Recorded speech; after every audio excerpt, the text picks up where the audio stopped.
Friends, ഇതാണ് ഞാൻ പറഞ്ഞ ഒരു കോസ്റ്റും ഒരു ചിലവും ഇല്ലാത്ത ക്യാറ്റ് ആൻഡ് ഡോഗ് ഫുഡ്.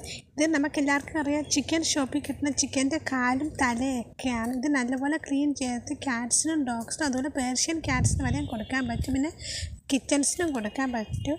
ഒരാരോഗ്യ പ്രശ്നം ഉണ്ടാകില്ല. എപ്പോഴും ക്യാറ്റ് ഫുഡ് കൊടുക്കുന്നേക്കാൾ നല്ലതാണ് വല്ലപ്പോഴും ഇതൊക്കെ കൊടുക്കുക. അതുപോലെ ഇത് ഒരു പൈസയുടെ ചിലവ് പോലും ഇല്ല. പക്ഷെ നല്ലതുപോലെ അവിച്ച് കൊടുക്കണം.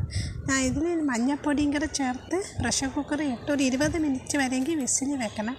കാരണം ചിക്കൻ്റെ തലയൊക്കെ ഉള്ളതുകൊണ്ട് 20 മിനിറ്റെങ്കിൽ ബോയിൽ ചെയ്യണം. അങ്ങനെ 20 മിനിറ്റ് ഞാൻ ബോയിൽ ചെയ്ത് കഴിയുമ്പോൾ അത് ഇങ്ങനെയാണ് ഇരിക്കുന്നത്. വെള്ളം ഫുള്ളായി ഡ്രെയിൻ ചെയ്യേണ്ട ആവശ്യമില്ല, കുറച്ചൊക്കെ ഡ്രെയിൻ ചെയ്ത് കളയാം. എന്നിട്ട് അതിനെ ക്ലീൻ ചെയ്യണം. ക്ലീൻ ചെയ്യുമ്പം അതിൻ്റെ നഖമൊക്കെ മാറ്റണം. എൻ്റെ ഒരു കൈ ഫോൺ പിടിച്ചിട്ടാണ് ഞാൻ ഇങ്ങനെ വീഡിയോ എടുക്കുന്നത്. അതാണ് ഇങ്ങനെ ക്ലിയറായി കിട്ടാത്തത്. നഖമെല്ലാം കളഞ്ഞിട്ട് വേണം പൂച്ചയ്ക്ക് കൊടുക്കാൻ. പൂച്ചയാണെങ്കിലും പട്ടിയാണെങ്കിലും ആ എല്ല് കൊടുക്കാൻ. അതിന് കടിക്കാൻ പറ്റാത്ത എല്ല് കൊടുക്കാൻ പാടില്ല, ബാക്കിയെല്ലാം കൊടുക്കുക. അതുപോലെ ഞാൻ ഇതെല്ലാം ക്ലീൻ ചെയ്ത്, അതുപോലെ ചിക്കൻ്റെ തലയില്ലേ, ആ തലയും ഇതുപോലെ നമുക്ക് നല്ലതുപോലെ ക്ലീൻ ചെയ്യാം. അതും ഞാൻ ക്ലീൻ ചെയ്ത് വെച്ചിരിക്കുക. ചുണ്ടും തൊലിയൊക്കെ കളഞ്ഞിട്ട് അത് ക്ലീൻ ചെയ്ത് വെച്ചിരിക്കുക. ഈ എല്ല് കൊടുക്കാൻ പാടില്ല.